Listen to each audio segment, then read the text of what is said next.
we will be starting with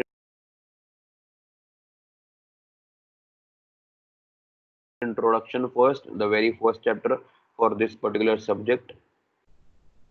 So coming to our introduction वाला part, यहाँ पर ही मैं आपको समझा दूंगा कि डायरेक्ट टैक्स और इनडायरेक्ट टैक्स क्या है, दोनों के बीच में डिफरेंस क्या है, और हम लोग जो कर रहे हैं उसको इनडायरेक्ट टैक्स क्यों बोलते हैं. Okay, so introduction.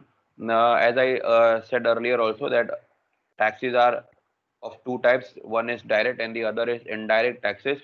So taxes are broadly classified as direct and indirect taxes. Direct taxes include those assessees. Direct tax जो होता है ये ऐसे टैक्स होते हैं जो असेस करता है प्रॉपर्टी, पर्सन, बिजनेस, इनकम को. यानी कि ये ऐसे टैक्सेस होते हैं जो आपके आपकी प्रॉपर्टी के ऊपर या फिर आपकी इनकम के ऊपर या फिर आपके बिजनेस के ऊपर अप्लाई होते हैं. यानी कि इन शॉर्ट इसका एक एग्जांपल, पॉपुलर एग्जांपल अगर हम लोग ले ले तो इनकम टैक्स. आप लोगों ने सुना होगा, और income tax popularly also known as IT. तो income tax is an example of direct tax. Direct tax का एक एग्जांपल है इनकम टैक्स. डायरेक्ट टैक्स का एक और एग्जांपल है प्रॉपर्टी टैक्स. डायरेक्ट टैक्स का एक और एग्जांपल है एसटीटी, सिक्योरिटीज ट्रांजैक्शन टैक्स. तो ये जो मैंने अलग अलग तरीके के जो टैक्सेस बताए, ये सारे हैं examples of direct taxes. Direct tax को इसको डायरेक्ट टैक्स इसलिए बोलते हैं क्योंकि ये जो टैक्स का अमाउंट होता है ये हम लोग डायरेक्टली गवर्नमेंट को पे करते हैं. पहली बात तो मैं आपको समझा रहा हूँ कि टैक्स का मीनिंग क्या होता है. टैक्स क्या होता है? Tax is an amount. ठीक है, tax is an amount which we pay to the government. That is an amount to be paid to the government. ठीक है, so it is an amount paid by us to the government, to our government. Okay, अब direct tax को direct tax इसलिए बोलते हैं क्योंकि इस वाले टैक्सेस के थ्रू हम लोग खुद ही हमारे पॉकेट से अमाउंट को डायरेक्टली गवर्नमेंट को पे करते हैं bye filing our income tax returns and paying our income tax liabilities if any. Indirect tax को इनडायरेक्ट टैक्स इसलिए बोलते हैं क्योंकि इस वाले केस में भी टैक्स तो अल्टीमेटली हम ही पे करते हैं, पैसा तो हमारे पॉकेट से ही जा रहा होता है, but we don't directly go and pay to the government. We pay taxes through some intermediaries. कोई और हमारे बीच में, हमारे और गवर्नमेंट के बीच में कुछ इंटरमीडियरीज होते हैं. हम उन इंटरमीडियरीज को वो पैसा देते हैं और वो इंटरमीडियरीज जा करके पैसा गवर्नमेंट के पास डिपॉजिट करते हैं in the name of different taxes. So इसलिए उसको इनडायरेक्ट टैक्स बोलते हैं और इनकम टैक्स को हम लोग डायरेक्ट टैक्स बोलते हैं. ठीक है, अब इनडायरेक्ट टैक्स के बारे में देख लेते हैं. Indirect taxes are levied upon commodities before they reach consumer and are paid by those upon whom they ultimately fall, not as taxes but as part of market price of commodity. ठीक है, यानी कि कुछ भी चीज में अगर market से खरीद रहा हूँ, पहली बात तो ये समझ लीजिए कि इनडायरेक्ट टैक्स जो है वो है applicable on goods and services. जो भी गुड्स और सर्विसेज हम लोग यूज करते हैं हमारे सर्वाइवल के लिए या जो भी हम लोग कंज्यूम करते हैं उसके ऊपर इनडायरेक्ट टैक्स अप्लाई होता है. इनडायरेक्ट टैक्स जो है वो हम लोग से कोई अलग से नहीं खरीदता है, वो हम लोग जो भी गुड्स या कमोडिटी कंज्यूम करते हैं उसकी प्राइस में टैक्स इंक्लूसिव होता है. For example whatever product we buy it at MRP. ठीक है, एमआरपी पे हम लोग बाई करते हैं, मैक्सिमम रिटेल प्राइस. और अगर आप ध्यान से देखेंगे तो उसके बाजू में ब्रैकेट में लिखा हुआ होता है inclusive of all taxes. So what does that mean? That whatever MRP is printed over there, that MRP is inclusive of all taxes. So once you pay that MRP, you're not only paying for the product, you're also paying for the taxes applicable on that product. So indirectly आपसे अलग से कोई tax मांग ही नहीं रहा है, मांगने की जरूरत भी नहीं पड़ती है. द मोमेंट यू जस्ट पे the MRP printed on the product while purchasing a particular product, you are also paying the tax amount on such product. ठीक है, एग्जाम्पल की बात करें, if you talk about indirect taxes का example, then one of the biggest example of indirect tax is GST, the most trending topic. ठीक है, जिसके बारे में ही ये पूरा का पूरा सब्जेक्ट है. In this subject we are going to talk about GST and only about GST, बाद में later on. One more example of indirect tax is custom duty, stamp duty, profession tax etcetera. Lot of other indirect taxes are also there.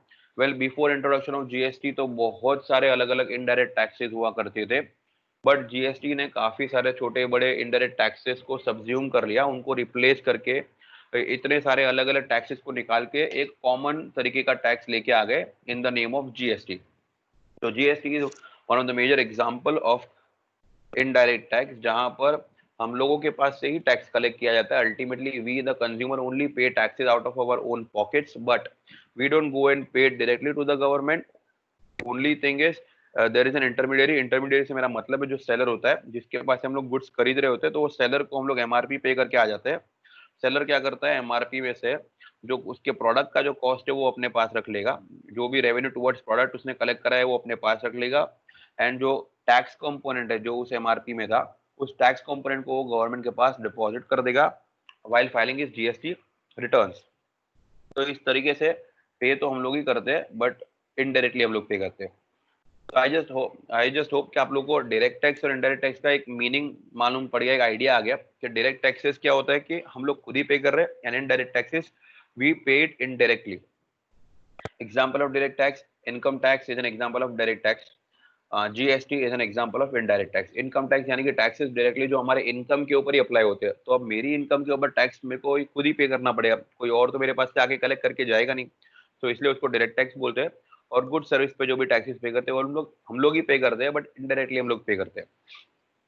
Now talking about the difference between direct tax and indirect tax. Okay, तो दोनों के बीच में difference क्या है कि करके point wise difference भी समझ लेते हैं। तो पहला point, tax on income, wealth, profession etcetera of person, यानी कि जो डायरेक्ट टैक्स होता है, direct tax is what, it is a tax on income. ठीक है, जैसे कि इनकम टैक्स हो गया, तो आप जो भी इनकम कमाते हैं साल में, उस इनकम को आप खुद असेस करते हैं कि भाई मैंने साल में इतना इनकम कमाया। अब उस इनकम के ऊपर टैक्स का जो स्लैब रेट डिसाइड होता है, every year government slab rate announce करती है कि भाई इस बार 2,50,000 तक एग्जेम्प्ट रहेगा, 2,50,000 से 5 लाख तक इतना परसेंट टैक्स लगेगा, एंड सो एक अलग से टैक्स स्लैब अनाउंस होता है। However, we won't be discussing about it in detail because direct tax के साथ हमारा कोई लेना देना नहीं है। ये जो सब्जेक्ट है हमको इस सेमेस्टर में वो है इनडायरेक्ट टैक्स। तो डायरेक्ट टैक्स क्या होता है, tax, it is tax on income of a person और tax on wealth of a person. पहले एक और टैक्स आता था जिसको हम लोग वेल्थ टैक्स भी बोलते थे, एक अलग एक्ट था, कुछ लोगों को वेल्थ टैक्स भी पे करना पड़ता था, ये स्पेशली वेल्दियर लोगों के लिए था, जो लोग इनकम टैक्स तो पे करते ही थे, उसके अलावा वेल्थ टैक्स भी पे करते थे। So they were also made to pay wealth tax if they are wealth, total wealth was crossing a certain limits. Earlier the limit was rupees 2 crore. So if you have a wealth of more than rupees 2 crore, then you are also made to pay wealth tax over and above income tax. Okay. The tax that you pay on your profession, like if I am a chartered accountant, so my profession is I am a professional chartered accountant, so whatever revenue I generate from my profession, on that particular revenue I am supposed to pay a tax in the name of profession tax.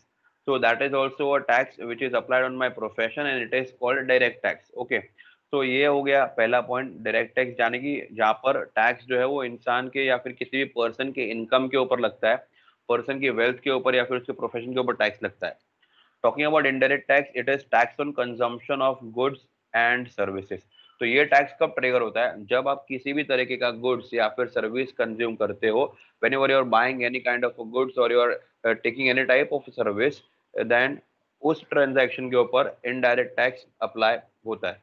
यानी कि आपने कुछ भी खरीदा, तो आपको उसकी price पे करते टाइम पे उस प्राइस के अंदर टैक्स का अमाउंट भी इंक्लूडेड ही होता है और आपको वो टैक्स पे करना ही पड़ेगा। जीएसटी के नाम से ही यूजुअली इंक्लूडेड होता है। पहले बिफोर जीएसटी जो दो मेजर टैक्सेस हुआ करते थे अंडर इनडायरेक्ट टैक्स, उसका नाम था, एक का नाम था वैट, आपने शायद सुना होगा, और दूसरे का नाम था service tax, VAT and service tax.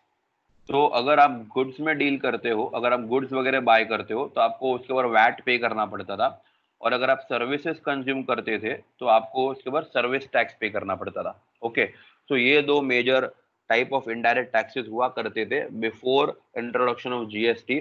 But then जैसा ही जीएसटी आया, जीएसटी ने इन दोनों को सब्ज्यूम करके एक कॉमन टैक्स बन गया, गुड्स एंड सर्विस टैक्स, जिसके अंदर वैट भी आ गया और उसके अंदर सर्विस टैक्स भी आ गया। तो पहले दो अलग अलग एक्ट्स को फॉलो करना पड़ता था और दो अलग अलग एक्ट्स में रजिस्टर करना पड़ता था, बट अब ऐसा नहीं है, अब आपको सिर्फ जीएसटी फॉलो करना है, उसके अंदर ही गुड्स भी आ गया और उसके अंदर ही सर्विसेज भी आ गया। Talking about the second point, tax payer pays taxes directly to the government. जैसा कि मैं बोलते आ रहा हूँ कि इसको डायरेक्ट टैक्स इसलिए बोलते हैं क्योंकि यहाँ पर क्या है, फॉर एग्जाम्पल अगर मैंने कुछ इनकम अर्न करा है, तो at the end of the year मैं अपने इनकम को असेस करूंगा, कैलकुलेट करूंगा अपने टोटल इनकम को, उसके ऊपर जो गवर्नमेंट ने जो टैक्स स्लैब जो अनाउंस करा है उस टैक्स स्लैब को अप्लाई करके एक इनडायरेक्ट मेरा जो टैक्स लाइबिलिटी है वो डिराइव करके मैं खुद ही गवर्नमेंट को पे कर दूंगा, इसलिए इसको हम लोग डायरेक्ट टैक्स बोलते हैं। जबकि इनडायरेक्ट टैक्स में tax payer pays taxes indirectly through intermediaries like importers, suppliers etcetera. जैसे कि मैं कोई चीज खरीद के लेके आया तो मैंने तो बस उस सेलर को जाके उस प्रोडक्ट का एमआरपी पे करके आ गया। फिर वो एमआरपी का वो सेलर का ड्यूटी है कि उस एमआरपी में से जो भी जीएसटी का कंपोनेंट है, वो जीएसटी का कंपोनेंट जो उसने मुझसे कलेक्ट करा है वो जाके वो गवर्नमेंट को डिपॉजिट, जो गवर्नमेंट के पास जाके डिपॉजिट कर दे, पे कर दे। तो यहाँ पर टैक्स पेयर तो मैं ही था, तो मैंने पे तो किया टैक्स, इनडायरेक्टली पे किया थ्रू इंटरमीडियरी मैंने पे किया। ठीक है, यहाँ पर डायरेक्ट टैक्स में मैंने खुद से ही खुद के इनकम के ऊपर टैक्स असेस करके पे कर दिया, और यहाँ पर मैं तो सिर्फ सप्लायर को पैसा दे के आ गया, and the supplier in turn deposited the amount taken from me to the government. Okay, next is direct taxes become payable after the income reaches the taxpayer. Here what happens is, हम लोग direct tax का जो example है, income tax is an example of direct tax. Okay, so income tax is payable only when the income reaches to me. I don't pay income tax unless and until I earn any income. I pay income tax only if I earn any income, and if that income crosses the minimum threshold limit stated by the government, only then I am liable to pay taxes. So as far as direct taxes are concerned, they become payable only after the income reaches to the person. Okay, but indirect taxes are payable even before the goods or services reach the taxpayer. Now here what happens is, पूरा एक cycle है, ठीक है। जैसे कि पहले होता है मैन्युफैक्चरर, ठीक है, उसके बाद होता है वो भेजता है गुड्स ट्रेडर्स को जो उनके पास से खरीदते हैं, और फिर उसके पास से गुड्स जाता है अल्टीमेट कंज्यूमर को। ठीक है, वैसे तो इस साइकिल में और भी, इस चेन में और भी ज्यादा लोग हो सकते हैं, बट मैंने सिंप्लिसिटी के लिए इस चेन में सिर्फ 3 ही लोगों को कंसिडर करा है। कि मान लो गुड्स को ये मैन्युफैक्चर कर रहा है, मैन्युफैक्चर करके ये ट्रेडर को सेल कर रहा है, और ट्रेडर जो अल्टीमेट कंज्यूमर को यानी कि हमें सेल कर रहा है। तो ये जो टैक्स का जो इवेंट है ना, ये हर स्टेज एवरी ट्रांसफर पे अप्लाई होता है। मैन्युफैक्चरर जब ट्रेडर को सेल कर रहा होता है ना, तब वो ट्रेडर से टैक्स कलेक्ट करता है प्राइस के साथ साथ में, और वो जमा कर देता है गवर्नमेंट को। जब ट्रेडर जो हमको सेल करता है तो उसमें भी वो जीएसटी लगाता है, और वो जीएसटी वाला कंपोनेंट जो है वो जो गवर्नमेंट के पास जमा कर देता है। तो कहने का मतलब ये है कि जब मैन्युफैक्चरर ने ट्रेडर को सेल किया तो वो टाइम पर तो गुड्स जो है हमारे पास में तो आया नहीं था। Tax payer, ultimate tax payer तो हम लोग ही है, क्योंकि इसने मैन्युफैक्चरर ने जो ट्रेडर के पास से लिया है ना, वो ट्रेडर हमारे पास से ले लेगा अल्टीमेटली। तो अल्टीमेट टैक्स पेयर तो कौन हो गया? कंज्यूमर्स ही हो गए। बट अगर आप देखोगे तो हमारे पहले ऑलरेडी एक ट्रांजैक्शन हो चुका है, हमारे तक पहुंचा नहीं, लेकिन उसके पहले ही मैन्युफैक्चरर ने तो ट्रेडर के पास से टैक्स ले करके गवर्नमेंट के पास जमा कर दिया। तो मतलब यहाँ पर हुआ क्या, टैक्स पे जो हुआ क्या यहाँ पर, कि पैसा जो है tax has been paid even before the goods और services have reached to the consumer. यहाँ पर मैन्युफैक्चरर ने ऑलरेडी टैक्स पे कर दिया जब उसने ट्रेडर को सेल कर दिया, और हमारे पास तो अभी तक गुड्स पहुंचा ही नहीं है। हमारे पास गुड्स कब पहुंचेगा? जब वो ट्रेडर हमको गुड्स सेल करेगा हमारे पास से टैक्स कलेक्ट करके, तब हमारे पास गुड्स पहुंचेगा। तो यहाँ पे क्या होता है, indirect taxes are payable even before the goods और services reach the tax payer. जबकि डायरेक्ट टैक्स में क्या है, taxes are payable only after the a person reaches the income reaches to the person। ठीक है, तो ये थर्ड डिफरेंस है। यहाँ पर हमको इनकम जब तक मिलेगा नहीं तब तक हम लोग टैक्स पे नहीं करेंगे, और यहाँ पर तो हमारे तक गुड्स और सर्विस पहुंचने से पहले ही टैक्स वगैरह पे होने शुरू हो गए होते हैं, क्योंकि हमारे तक पहुंचने से पहले काफी सारे लोग उस सप्लाई चेन में होते हैं जिनके बीच में जो ट्रांजेक्शन होने शुरू हो गए होते हैं, तो वो एक दूसरे से टैक्स कलेक्ट कर करके पे करना शुरू कर देते हैं। ऑब्वियसली अल्टीमेटली तो टैक्स हमारे पास से कलेक्ट किए जाने वाला है by the final retailer. Next difference is income tax is the major direct tax. ठीक है, जैसे कि मैंने बोला कि इनकम टैक्स के बहुत सारे एग्जांपल्स है, जैसे कि इनकम टैक्स हो गया, वेल्थ टैक्स हो गया, प्रॉपर्टी टैक्स हो गया, एंड सिक्योरिटीज ट्रांजैक्शन टैक्स हो गए। बट ये सारे, इसमें से वेल्थ टैक्स तो अभी है ही नहीं, wealth tax is now abolished, so wealth tax is no more in existence. पहले हुआ करता था, 2016 में I guess wealth tax discontinue कर दिया गया, तो उसके बाद से there is no wealth tax as such. तो income tax is the major example, या फिर डायरेक्ट टैक्स का मेजर सोर्स ऑफ इनकम है इनकम टैक्स, जो कि हर कोई पे करता है। हर कोई से मेरा मतलब है वो लोग जिन लोगों की इनकम जो है इतनी है कि उनको टैक्स लायबिलिटी आ जाए। फॉर एग्जाम्पल अगर प्रीवियस ईयर के स्लैबिलिटी की बात करें तो income should have been more than ₹2,50,000, यानी कि फाइनेंशियल ईयर 18-19 की, सॉरी 19-20 की बात करें तो, और अभी जो करंट ईयर जो चल रहा है फाइनेंशियल ईयर 2021, तो उसके हिसाब से अगर आपकी इनकम जो है 5 लाख रुपीज से ऊपर है तो ही आपको कोई टैक्स लायबिलिटी आएगा। तो ऐसा फर्क क्यों है? क्योंकि गवर्नमेंट जो है एवरी ईयर नए नए टैक्स स्लैब इंट्रोड्यूस करती है, थोड़ा थोड़ा टैक्स स्लैब को बढ़ाते जाती है ताकि लोगों को टैक्स का बर्डन थोड़ा कम आए, और मिनिमम एग्जेंशन जो है बढ़ा देती है वो जीएसटी। और as far as examples in case of indirect taxes are concerned, GST and customs are major examples of indirect taxes. ठीक है, जीएसटी जो कि हम लोग भी डिस्कस करने वाले हैं, पूरा सब्जेक्ट ही अबाउट जीएसटी है, तो क्या है पता चली जाएगा हम लोग को। एंड कस्टम्स, कस्टम ड्यूटी जो हम लोग पे करते हैं, when we import anything we are supposed to pay custom duty on such imports, so that is also an example of indirect taxes. Another difference, direct tax rate is not flat. जैसे कि मैं कब से बोल रहा हूँ कि direct tax हम लोगों को स्लैब रेट के हिसाब से पे करना होता है। स्लैब्स यानी कि क्या होता है कि जैसे there are 2-3 slabs, like first slab जो है उसमें ऐसा बोला है कि 2.5 लाख तक आपको कोई टैक्स नहीं पे करना है। फिर दूसरा स्लैब जो है वहाँ पे ऐसा बोला है कि 2.5 लाख से अगर ज्यादा है बट अप टू 5 लाख तक है तो आपको सिर्फ 5% टैक्स लाइबिलिटी आएगा। जो भी आपका इनकम है उस पर 5% आपको टैक्स भर देना है। अगर आपका टैक्स लाइबिलिटी 5 लाख से भी ज्यादा है बट अप टू 10 लाख है तो उस केस में आपका टैक्स लाइबिलिटी जो है वो 20% हो जाएगा। और अगर आपका टैक्स फोर्थ स्लैब है जहाँ पे लिखा है टैक्स, अगर आपका इनकम 10 लाख से भी ऊपर है, ठीक है, मोर देन 10 लाख है, तो आपका जो टैक्स रेट रहेगा वो 30% रहेगा। तो आप देख सकते हैं कि टैक्स का जो रेट है वो स्लैब के साथ इंक्रीज होते जाता है। अगर आप person with lower income will and up paying taxes at lower rate. किसी की इनकम अगर 2,50,000 यानी कि 2,50,000 से भी कम है तो वो तो बिल्कुल ही टैक्स नहीं पे करने वाला है, नील है उसको जो tax rate. Someone who is having an income about rupees 2,50,000 but only up to rupees 5 lakh, तो उस केस में he will be subject to taxes at the rate 5%, nominal rate पे टैक्स कलेक्ट किया जाएगा। अगर आपकी इनकम 5 लाख से ज्यादा है बट अप टू 10 लाख है तो 20% है। तो ऐसे ऐसे जैसे जैसे आपकी इनकम बढ़ रही है टैक्स रेट बढ़ाते जा रहे हैं वो लोग। तो इसलिए यहाँ पर कोई फ्लैट टैक्स रेट नहीं है, इसलिए आप ऐसा बोले कि direct tax rate is not flat. ठीक है, और पर्सन टू पर्सन चेंज करता है, इनकम टू इनकम चेंज करता है। कम इनकम वाले को कम टैक्स कलेक्ट किया जाएगा, ज्यादा इनकम वाले के से ज्यादा इनकम टैक्स कलेक्ट किया जाएगा। The rates are progressive, higher the income higher the rate. Okay, so more taxes from rich people and less taxes or no taxes from poor people. But अगर हम लोग बात करें indirect tax की, तो indirect tax rates are flat or fixed, hence they are called regressive. The poor and the rich pay the same tax. ऐसा क्यों है? क्योंकि हम लोग को पता है कि indirect tax जो है वो तो एमआरपी के अंडर इंक्लूडेड है। अब अगर आप एक पैकेट एक प्रोडक्ट की बात कर ले, से फॉर एग्जाम्पल अगर आप एक बिस्किट के पैकेट की बात कर ले, तो उसका जो प्रोडक्ट एमआरपी जो होगा, प्रोडक्ट का जो एमआरपी होगा, that is going to be the same. अगर उसको मुकेश अंबानी भी अगर वो प्रोडक्ट खरीदने जाएगा तो अगर उस पर एमआरपी 10 रुपए है तो उससे भी 10 रुपया ही कलेक्ट किया जाएगा। और अगर आप और मैं भी उस प्रोडक्ट को खरीदने जाएंगे तो हमारे पास से भी 10 रुपया ही कलेक्ट किया जाएगा, है ना।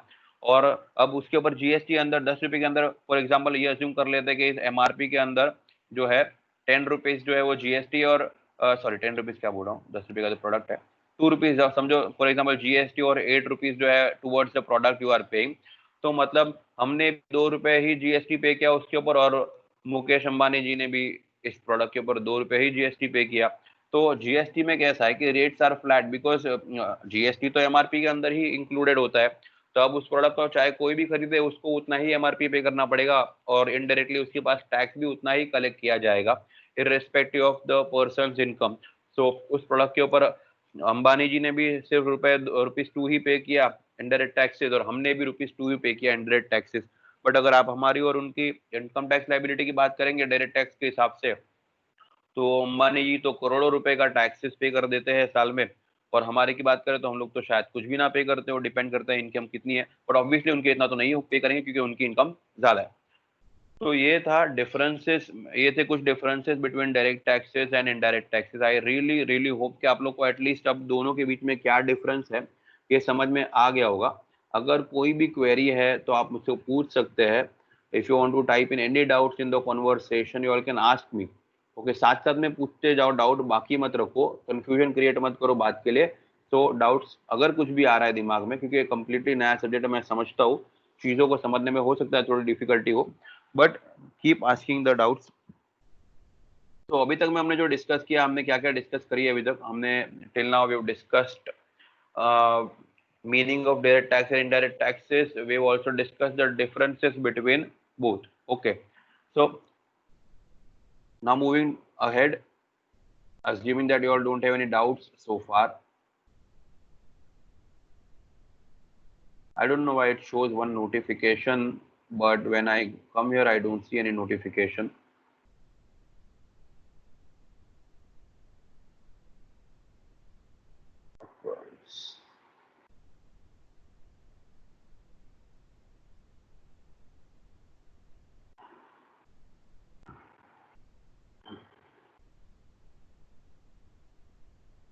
Anyways, okay, so moving ahead,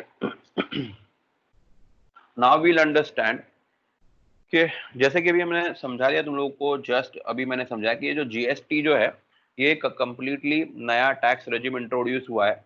इसको मतलब 2017 में ही इसको इंट्रोड्यूस किया है, जस्ट इन 2017, जुलाई 2017 में इसको इंट्रोड्यूस करा गया था।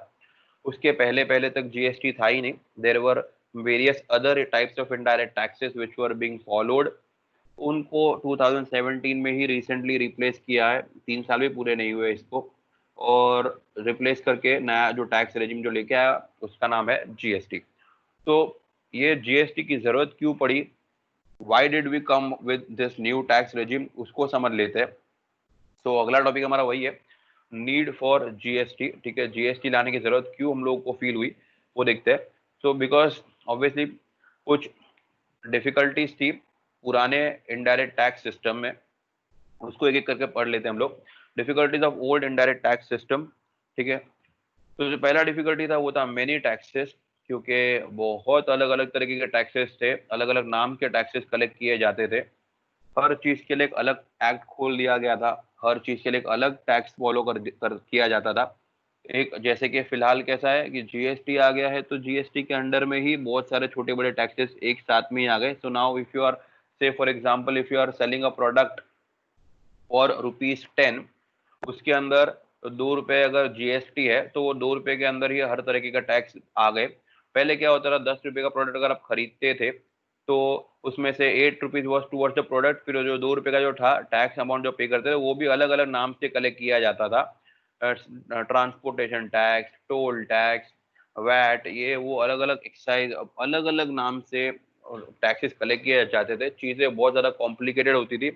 फिर उन टैक्स को कलेक्ट करना, उनको रिस्पेक्टिव डिपार्टमेंट्स में जाके पे करना। जैसे कि अभी कैसा है कि ₹2 सिर्फ जीएसटी में जाके पे करना होगा, बट पहले ये ₹2 में से आधा पैसा कोई और डिपार्टमेंट पे चला गया, दूसरा कोई और टैक्स में चला गया, तीसरा कोई और टैक्स में चला गया। तो जो कलेक्ट करता है टैक्स, उसके लिए भी चीजें बहुत कॉम्प्लिकेटेड हुआ करती थी। उसको इतने अलग अलग डिपार्टमेंट्स में जाके उनके रेस्पेक्टिव टैक्स कंपोनेंट को डिपॉजिट करना पड़ता था। अगर वो इसको करने में डिफॉल्ट भी कर जाता था तो भी डिफिकल्टी और बढ़ जाती थी। नोटिस, स्क्रूटिनी, ये सब बहुत कॉम्प्लिकेंसीज होती थी। तो ये बहुत बड़ा डिफिकल्टी था, बट जब से जीएसटी आ गया है, ये काफी हद तक सॉर्ट हो चुका है। There are multiplicity of taxes being levied on the same supply chain. ठीक है, अलग अलग टैक्सेस तो लगते थे, ऊपर से अलग अलग गवर्नमेंट अलग अलग लगाती थी। जैसे as we all know in India, हम लोग, there are two government, central government and state government.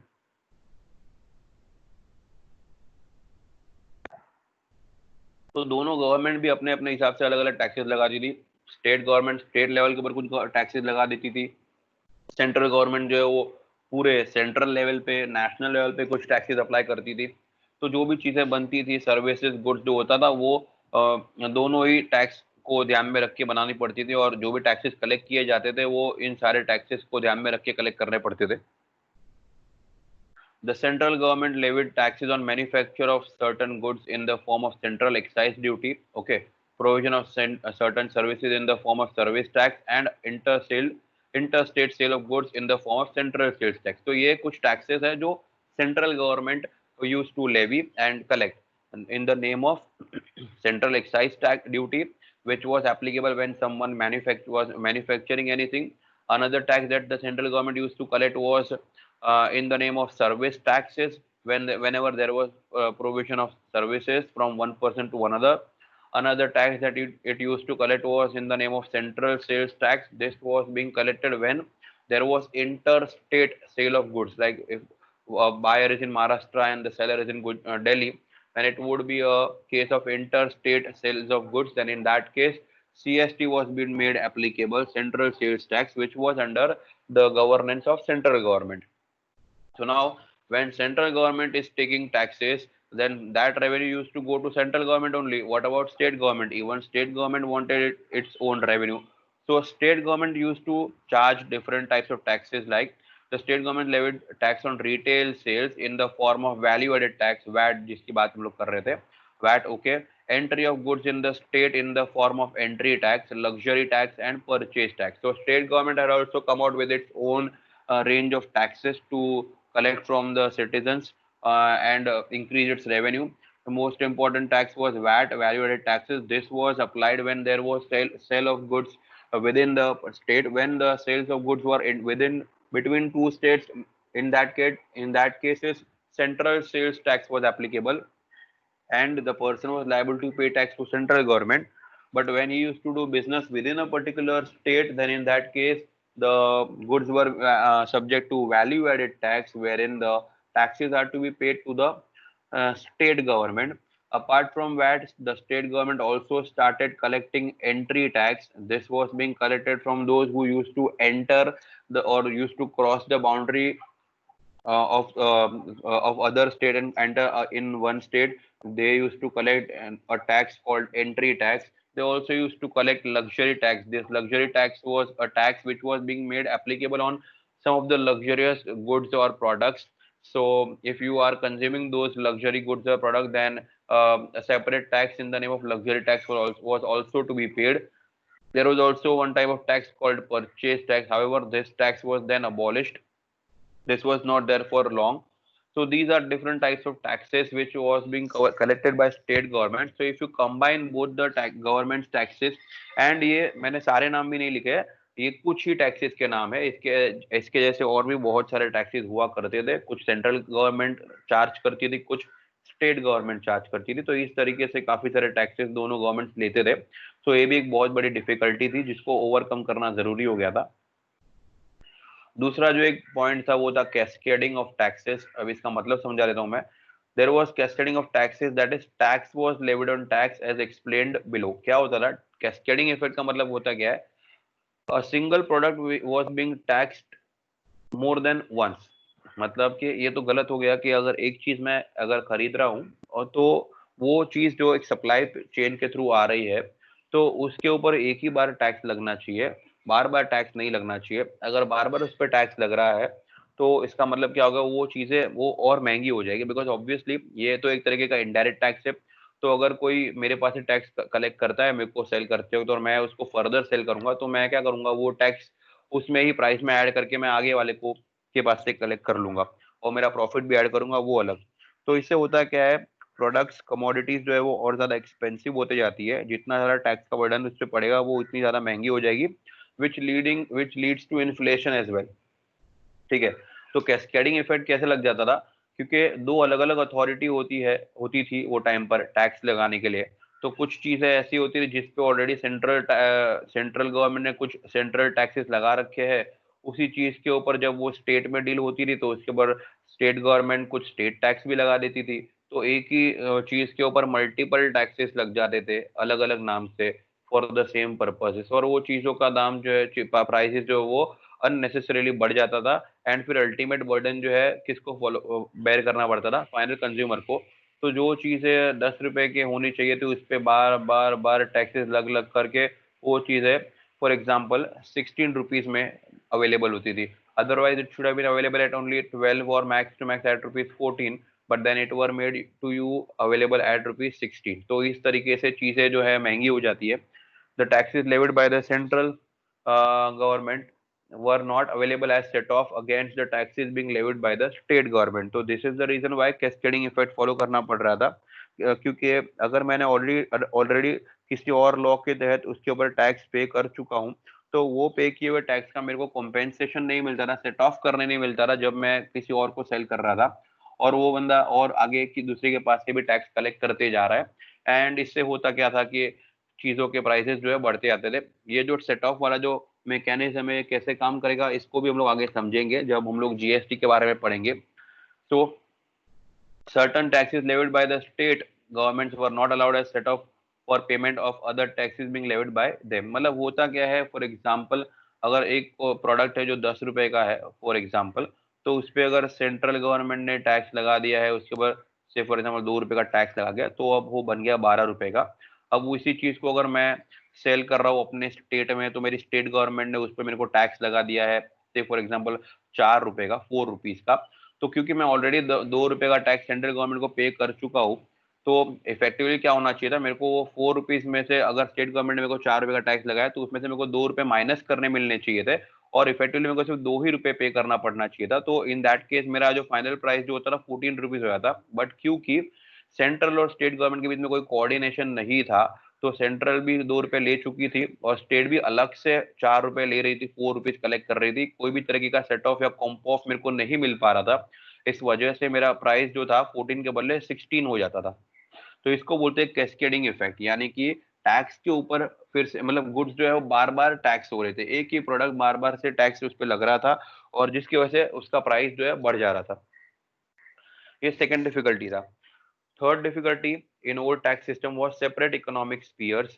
The variety of value-added tax laws in different tax states of country with different tax rates and various tax practices divided the country into separate economic zones। मतलब ये बात तो ये जो मैं समझाऊंगा, इसको जब समझोगे तो आप भी सरप्राइज हो जाओगे कि क्या होता था पहले। एक तो स्टेट वैट एक तो स्टेट और सेंट्रल गवर्नमेंट के बीच में कोई कोऑर्डिनेशन था नहीं। जैसे कि मैंने आपको समझाया एग्जांपल में कि सेंट्रल गवर्नमेंट अपने हिसाब से खुद के रेवेन्यू के लिए टैक्स चार्ज करती थी और स्टेट गवर्नमेंट अपने हिसाब से रेवेन्यू चार्ज करती थी, there being no coordination between it. तो जो अल्टीमेट कंज्यूमर थे वो तो बेयर कर ही रहे थे डबल टैक्स का बर्डन। इसके अलावा दूसरी क्या इश्यूज थी कि स्टेट जो अलग अलग स्टेट गवर्नमेंट्स है, जैसे महाराष्ट्र स्टेट गवर्नमेंट हो गई, गुजरात की स्टेट गवर्नमेंट हो गई, दिल्ली की स्टेट गवर्नमेंट हो गई, तो दो अलग अलग स्टेट के बीच में भी कोई भी तरीके का कोऑर्डिनेशन नहीं था। से फॉर एग्जांपल अगर वैट है तो VAT within the state transaction के लिए एप्लीकेबल किया जाता था। तो अगर कोई महाराष्ट्र में अगर कोई ट्रेड करता है तो महाराष्ट्र गवर्नमेंट उसके पास से वैट कलेक्ट करती थी। अब वही सेम प्रोडक्ट या वैसे ही सेम नेचर का प्रोडक्ट अगर कोई गुजरात में अगर सेल करता था तो वहां पर गुजरात की गवर्नमेंट उससे वैट कलेक्ट करती थी।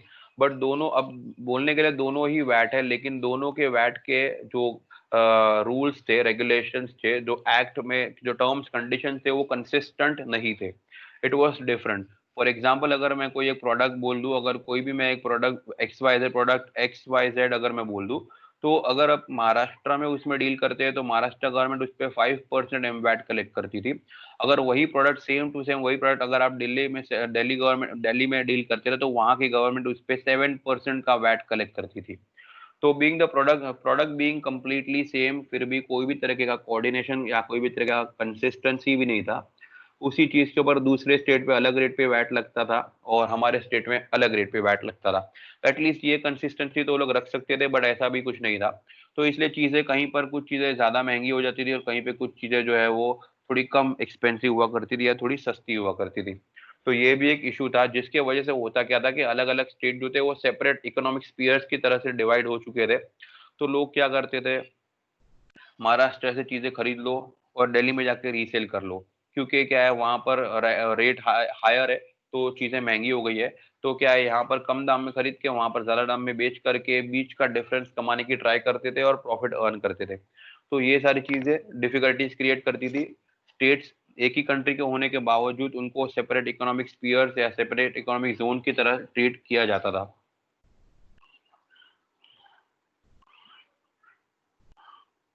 अगर इसके वजह से कुछ और डिफिकल्टीज भी फेस करनी पड़ती थी, जैसे कि no free flow of trade. ठीक है, ट्रेड का कोई फ्री फ्लो नहीं था। The creation of tariff and non tariff barrier such as octroi, entry tax, check post tax etcetera hindered the free flow of trade throughout the country. क्योंकि क्या था कि सारे स्टेट्स को अपने अपने रेवेन्यू की पड़ी होती थी। तो सारे स्टेट्स अपने अपने हिसाब से टैक्सेस अप्लाई करते थे, एंड ड्यू टू विच होता क्या था, एंट्री टैक्स लगा रहे हैं, चेक पोस्ट टैक्स लगा रहे हैं। मतलब जैसे भी कोई दूसरे स्टेट से हमारे स्टेट में कोई भी प्रोडक्ट आ रही तो हमारी स्टेट की गवर्नमेंट जो है वो एक्टिव हो जाती थी। उसके पास से अलग अलग तरीके के टैक्सेस ले लेती थी। अब फिर वो गुड्स यहाँ से कहीं और जा रहा है तो वहाँ की स्टेट एक्टिव हो जाएगी, उसमें अलग अलग तरीके के टैक्सेस ले लेगी। तो ये बार बार जो टैक्सेस लगते रहे, इससे क्या था, एक तो कॉम्प्लिकेशंस भी बढ़ते थे और दूसरी बात चीजें और ज्यादा एक्सपेंसिव भी हो जाया करती थी। And this all use to act as a barrier, ठीक है, it acted as a barrier.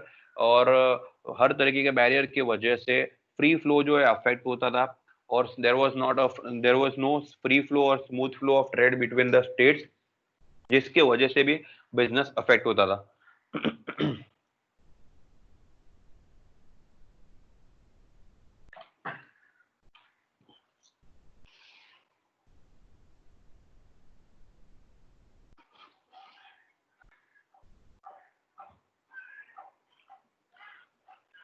Another another difficulty, high compliance cost. अब जैसा कि मैंने बताया, एज आई जस्ट टोल्ड और as I just said that a particular goods or a particular services were made subject to various different types of taxes. So whenever one used to deal or whenever one wanted to deal in a particular commodity, he was subject to comply make he was subject to, or he was made to comply with various different types of acts. Okay, VAT पे करना पड़ रहा है, CST पे करना पड़ रहा है, ट्रॉय पे करना पड़ रहा है, बहुत अलग अलग तरीके के टैक्सेस उसको पे करने पड़ रहे हैं। और ये सारे टैक्सेस से रिलेटेड उसको कंप्लायंसेस भी उसको फॉलो करने पड़ रहे हैं। तो ये सब चीज क्या क्या है, अब ये सारे कंप्लायंसेस एक लेमैन फॉलो नहीं कर पाता क्योंकि सबके पास इतना नॉलेज नहीं होता। तो ये सब चीजों के लिए उनको प्रोफेशनल्स की भी हेल्प लेनी पड़ती थी, और ये सब से उनका कंप्लायंस कॉस्ट भी काफी ज्यादा बढ़ जाता था।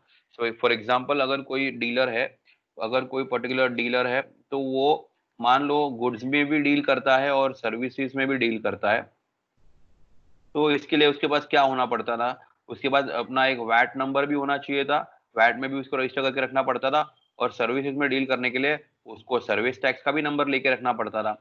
और हर एवरी मंथ उसको वैट का भी रिटर्न फाइल करना पड़ता था, और उसको सर्विस टैक्स का भी रिटर्न फाइल करना पड़ता था। अब ये रिटर्न वगैरह फाइल करने का काम तो उसका नहीं है, इसके लिए उसको प्रोफेशनल्स की हेल्प लेनी पड़ती थी। तो उसको प्रोफेशनल को वैट रिटर्न के लिए भी अलग से फीस पे करनी पड़ती थी, सर्विस टैक्स के रिटर्न के लिए भी अलग से फीस पे करनी पड़ती थी। और भी बहुत सारे अलग अलग एक्ट एप्लीकेबल थे, क्योंकि मैंने कहा कि बहुत सारे छोटे मोटे टैक्सेस एप्लीकेबल होते थे, प्रोफेशन टैक्स भी अलग से पे करना पड़ता था। तो ये सारे टैक्सेस को और उसके कंप्लायंसेस की वजह से कॉस्ट भी बहुत ज्यादा बढ़ जाती थी।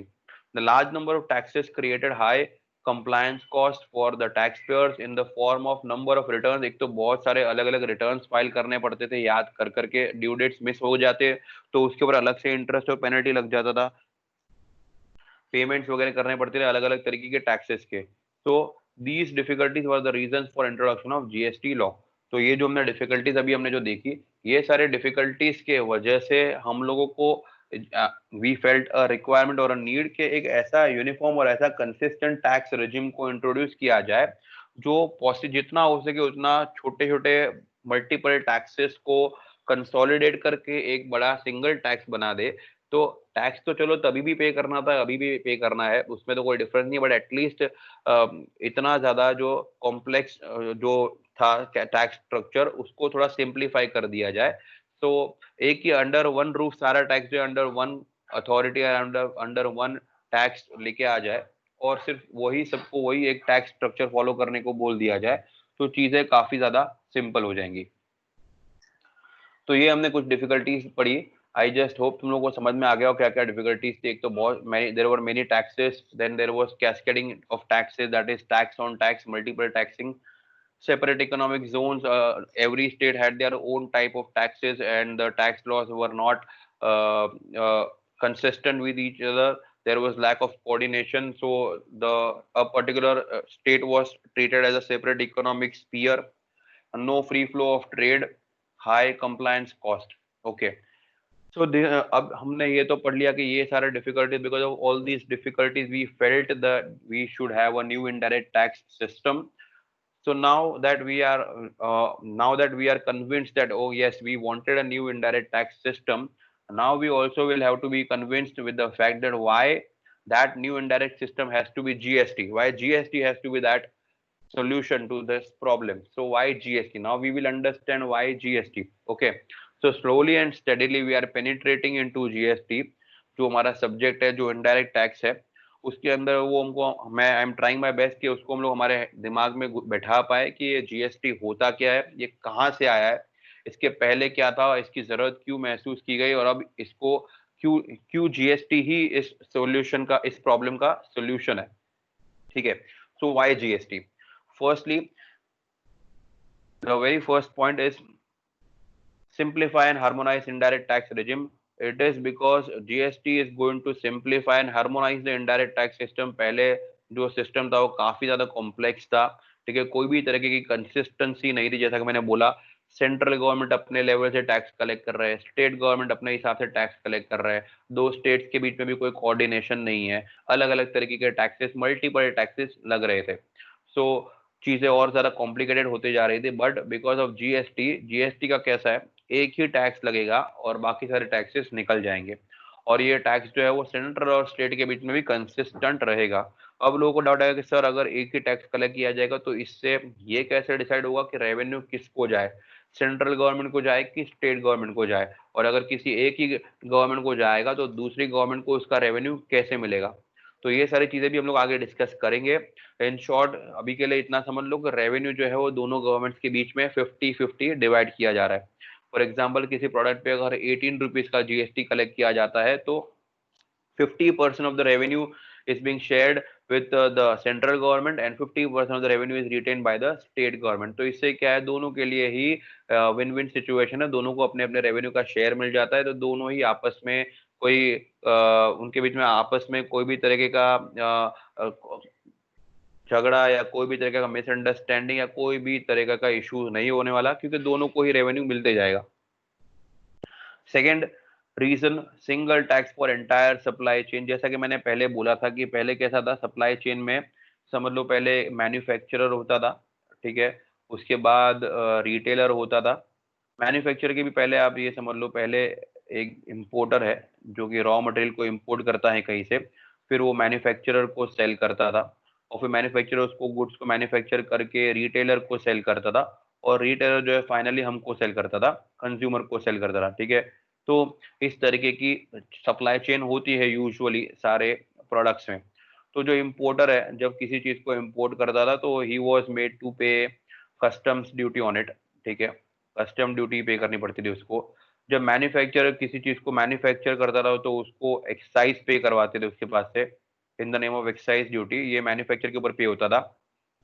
रिटेलर जब हम लोग को गुड सेल करता था तो वो जीएसटी चार्ज करके सेल करता था।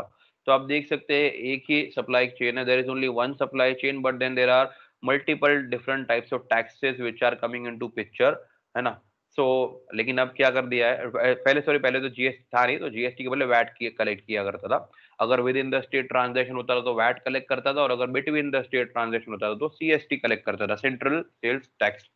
Okay, but so there were 3 different types of taxes. इसके अलावा भी बीच में ऑक्ट्रॉय, एंट्री टैक्स, ये वो सारे टैक्सेस तो लगते ही थे as and when the goods used to transport.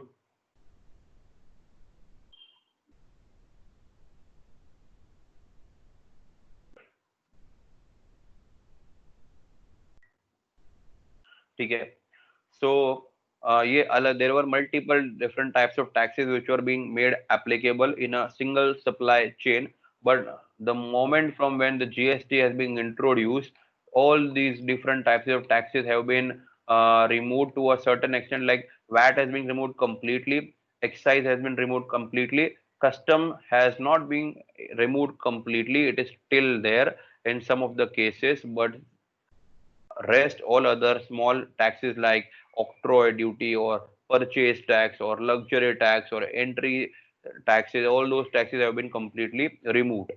So in view of the aforesaid difficulties, all the above mentioned taxes were absorbed in a single tax called the goods and service taxes, जैसा कि I just explained.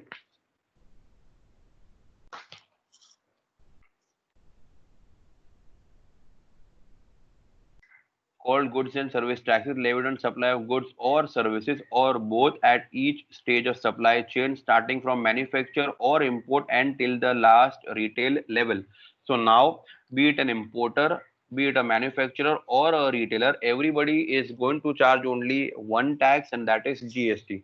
So they all are required to coordinate between them only with regards to one tax, and most importantly, the rules with regards to the tax are also consistent throughout the country. ऐसा नहीं कि महाराष्ट्र में GST का rule अलग है, दिल्ली में GST का rule अलग है, ऐसा नहीं है।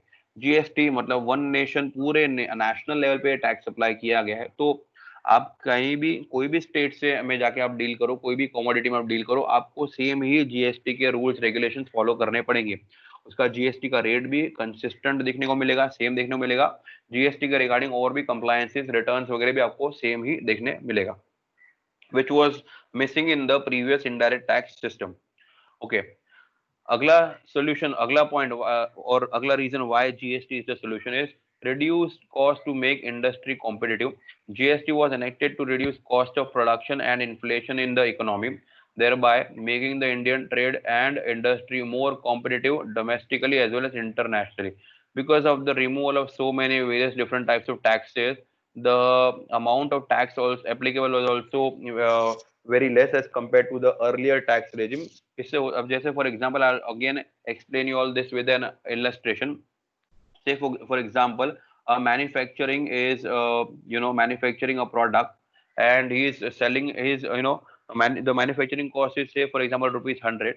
Now on this he was made to apply, say, excise 10%, so 10 rupees is excise on it. Okay. Then he also he had to transport it, so octroi duty, entry duty, various other ancillary taxes also were supposed to be paid by him, say 10 rupees. Another taxes, total taxes that he has paid is 120, which he will be definitely collecting it from the retailer. Okay, so now retailer, talking about retailer, he also was subject to made to pay GST, VAT, while selling it to the customer. Say for example, VAT was being paid another 10 rupees, so now 130 rupees. Okay, if you talk about total taxes, then the total taxes are approximately 30 rupees, which are paid till now by them in the name of different types of taxes. Okay, but now when GST has come, since when GST has come, what happens is 100 rupees product of the price, GST 10 rupees, now no other separate octroi and all, 110, and then VAT also, this retailer will apply, say again he will also be liable to pay GST. Say for example, he is liable to pay GST at rupees 15, but whenever he is going to pay 15, he'll getting a compensation of rupees 10, that whatever he pays it, whatever the earlier supplier has paid, this compensation wala thing, this mechanism we will be discussing later on also. But for even if you forget about that compensation wala thing, the total tax amount still you will see that it is 25 only. So you can see that the number of taxes have also reduced and the amount of tax has also reduced. So definitely this reduced tax का benefit will be passed on to the consumer also. तो product का price भी थोड़ा कम होगा, इतना ज्यादा महंगा नहीं होगा क्योंकि कम टैक्सेस लग रहे हैं। इससे होगा क्या, हमारा प्रोडक्ट या फिर हमारा मार्केट जो है कॉम्पिटिटिव बनेगा, डोमेस्टिकली भी और इंटरनेशनली भी, तो बाहर भी हमारे प्रोडक्ट्स जो है वो कम्पीट कर पाएंगे। Seamless transfer of input tax credit. Okay, now what is input tax credit, that we will have to understand. Input tax credit is nothing but the tax paid by a trader while purchasing what he is actually reselling. Like for example, अगर मेरा business has to sell mobile phones, for example, so to be able to sell of mobile phones, I'll have to first purchase them from someone. Okay, जब तक मैं उसको purchase नहीं करूंगा, मैं उसको sell नहीं कर पाऊंगा। तो जब भी मैं परचेज करता हूँ तो वो टाइम पर भी मेरे को जो मेरा सप्लायर है वो मेरे को जीएसटी चार्ज करके ही मोबाइल फोन सेल करेगा। तो उसको जो भी मैंने जीएसटी पे किया है वो तो उसके पास चला गया।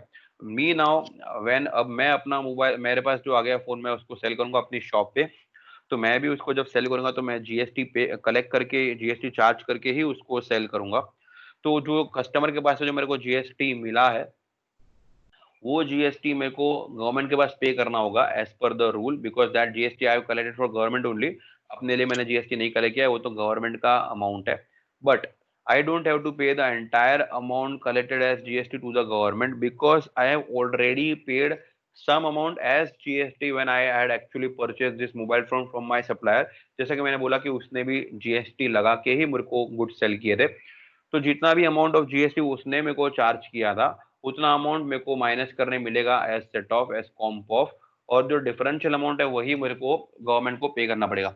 अब जो भी चीजें मैंने अभी आपको यहाँ पर बोली उसको मैं फिर से एक एग्जाम्पल के थ्रू एक्सप्लेन कर देता हूँ। जैसे for example, if I am buying phone से, फॉर एग्जाम्पल मैं किसी के पास से फोन खरीद रहा हूँ, मिस्टर ए जो है वो मेरा सप्लायर है मान लो, उसके पास से मैंने, फोन का प्राइस है 100 रुपीज, ठीक है, उसने मेरे को फोन सेल किया, तो वो मेरे पास से सिर्फ 100 नहीं कलेक्ट करेगा, ऑब्वियसली बिल में जीएसटी भी लगाएगा 18 रुपीज का।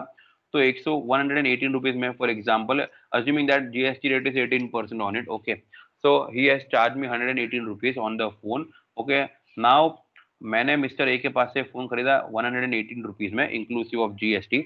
अब मैं क्या करूंगा, इसको अपने कस्टमर को बेचूंगा, तो ऑब्वियसली मैं अपने कस्टमर को जब बेचूंगा तो मैं ये 100 रुपए के फोन को जो है अपना प्रॉफिट वगैरह ऐड करके बेचूंगा। Say for example I want to sell the phone at rupees 150, okay, so इस 150 को मैं अपने कस्टमर में बेचना चाहता हूँ, लेकिन obviously as I said I can not sell any goods without applying GST on it. तो मैं भी जब अपने कस्टमर को सेल करूंगा तो मैं उस पर इस 150 के ऊपर 18% जीएसटी अगर रहेगा तो 27 रुपीज में जीएसटी कलेक्ट करूंगा कस्टमर के पास से। So the final amount that I will be collected from my customer would be 177 rupees, okay. Now ये 150 रुपीज तो मैंने अपने प्रोडक्ट के लिए खरीदा, तो वो तो मैं अपने पास ही रख लूंगा, ये मेरा हिस्सा है।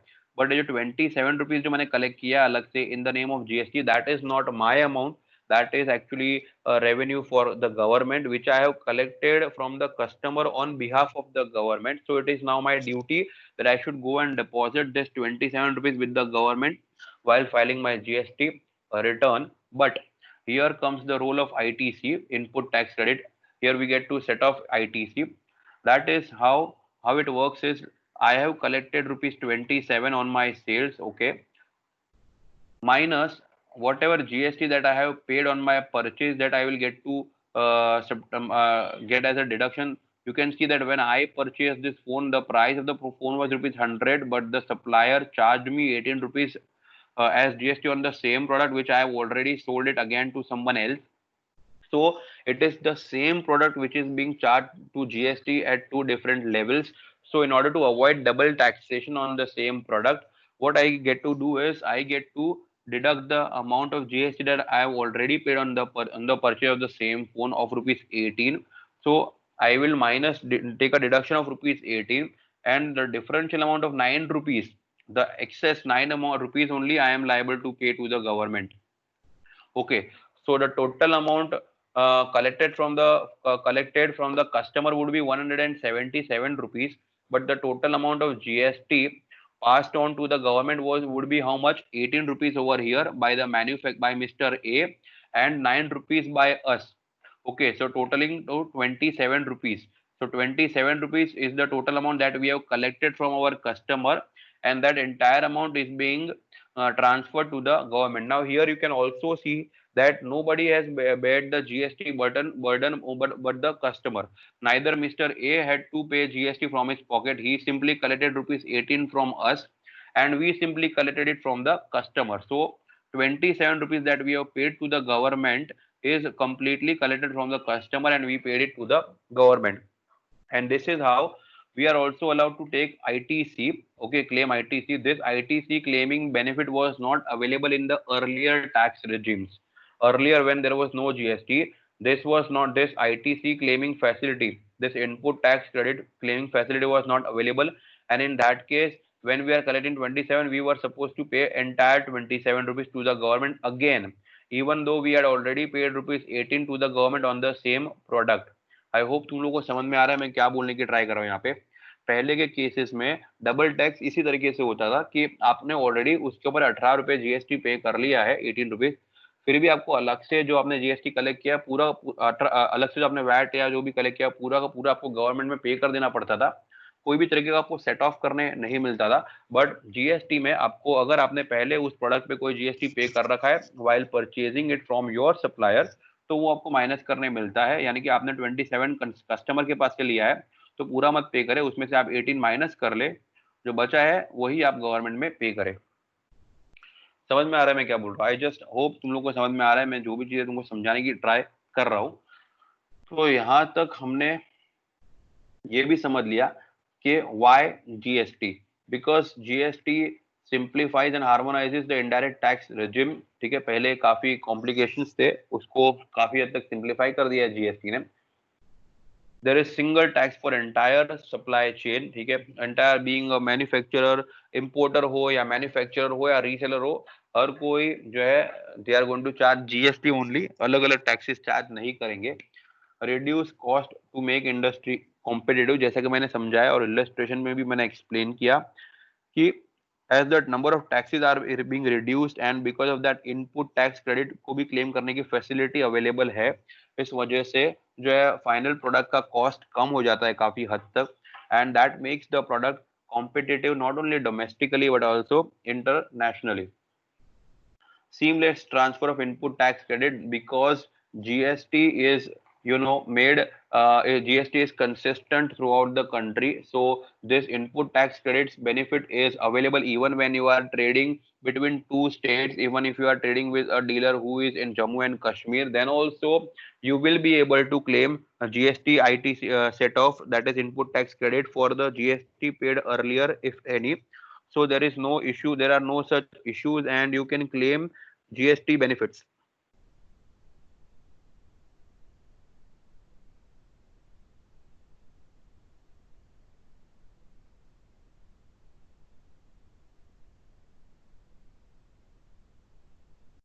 Okay, one more point is left to be understood as to why GST, that is IT infrastructure for broad tax base and better tax compliance. As far as the old indirect tax regime was concerned, the entire procedure was not um, online. To a certain extent, the return filing procedure were also to be done offline. There were too many documents which were to be submitted offline as well by going to the department and so, and there was many other things which were not online traceable. We could not find out or check out things online because of poor IT infrastructure facilities. But since when the GST has been introduced, complete tax structure has been made available online. You can get yourself registered completely online without visiting any department or without submitting any document physically. You can charge, you can file your GST returns online, you can pay your GST payments online. In fact, you can also check various other compliances with regards to your counterparties, whether he has filed his GST return properly or not. That also you can go and check online on the GST portal. uh, you also get to find various other data also, and that is also one more advantage or benefit with regards to opting for GST. So now we have understood that why we should go for GST. We understood what were the difficulties faced in the old tax regime, and now we have understood that why GST is a solution to all these problems.